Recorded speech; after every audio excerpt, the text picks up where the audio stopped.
Welcome to the discussion starter video for Sunday, May the 17th.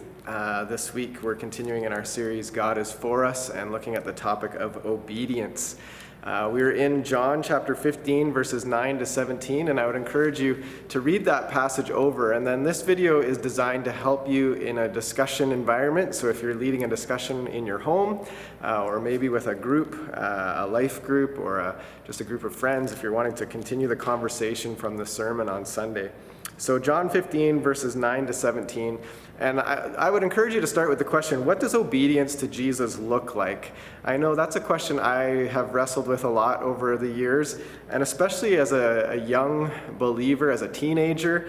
I remember that this idea of obedience to Jesus, to me, seemed like there was a lot of, a list of many don'ts, I would call them a list of to-don'ts, don't do this, don't do that. Christians were known for what they don't do, and it really bothered me. What does obedience look like? There must be some things that we are meant to do as followers of Jesus. So that might be a good question to start with. And then there was three main points I identified out of this passage as we consider our obedience, this idea of what it looks like to follow Jesus. And the first point is that God's love is the foundation of our obedience to Jesus. And the passage starts out, as the Father has loved me, so have I loved you. That was Jesus' words to his disciples. And he was encouraging them to make themselves at home in the Father's love. And so God's love is the foundation of our obedience. If we try to follow Jesus and obey him without this foundation of love, speaking into our identity of who we are as children of God, then our obedience really just becomes works-based and not faith-based and not love-based. So God's love is the foundation of our obedience. So a question you might want to wrestle with is, how fully have I embraced God's love for me? Or do I resist God's love? And is my identity rooted in God's love?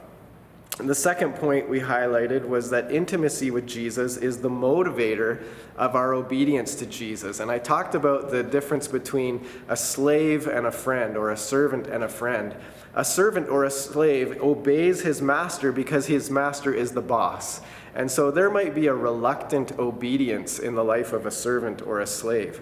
But a friend will obey a friend because they trust the person. They love the person. There's an intimacy of relationship where they know the person. And so to follow them, there's a lot more motivation if you are a friend. If a friend of mine says, hey, would you do this for me? I'm likely more inclined to do it because I know the friend, even if I don't know why they're asking me to do it. And so Jesus calls his disciples friends and invites them to obey him out of friendship, not this relationship of servant or slave.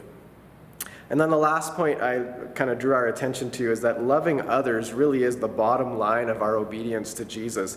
The final verse in the passage says, "This is my command, love each other."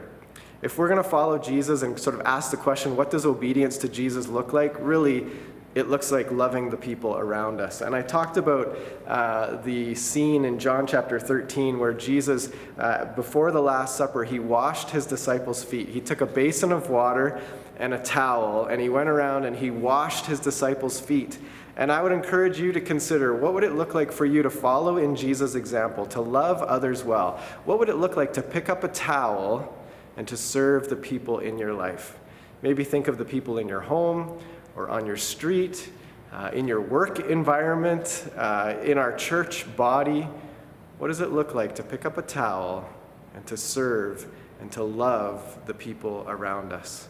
Obedience to Jesus really is about loving others well. So I encourage you to talk about these things and to pursue Jesus, to follow him faithfully, and to pursue him as you love the people around you. Blessings on you as you discuss the sermon and the passage this week and apply it to your lives. Talk to you later.